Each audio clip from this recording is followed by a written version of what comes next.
17 kilometrom kanalizacije v občini, povezane z osrednjo čistilno napravo v Šmartni vasi, bodo delavci Krškega Kostaka s podizvajalcem dogradili dobra 2 kilometra gravitacijskih vodov, nekaj več kot 280 metrov tlačnih vodov, črpališči, hišni črpališči, vgradili pa bodo tudi 7 malih komunalnih čistilnih naprav.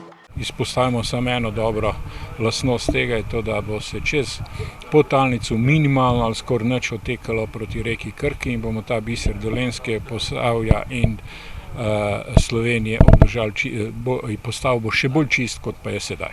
Naložba je zelo pomembna z vidika komunalnega opremljanja največje aglomeracije v občini, podarja župan Jože Simončič.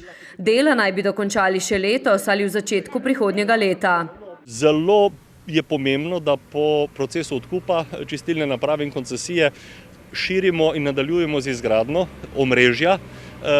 Zelo pomembno je tudi, da čim prej izvedemo in pripravimo operativni program, ga že izdelujemo, na osnovi katerega bomo za celo občino opredelili, kje bo šlo za občinsko naložbo, torej za javni kanalizacijski sistem.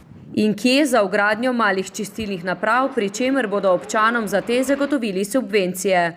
Simončič računa, da bodo operativni program na občinskem svetu potrdili do konca leta. Z naložbo, s katero bodo pridobili občani Šentjerneja, Šmartne vasi, Vrha, Dobravice in Gorenje Brezovice, bo pokritost čiščenja odpadnih voda v tej aglomeraciji 100-odstotna. Gre za manjši del območja, res je najbolj strnen, najbolj ekonomičen. Pred nami pa so večji izzivi, konfiguracija terena, razpršena gradnja. Torej jih na kanalizacijskem področju čaka še precej dela.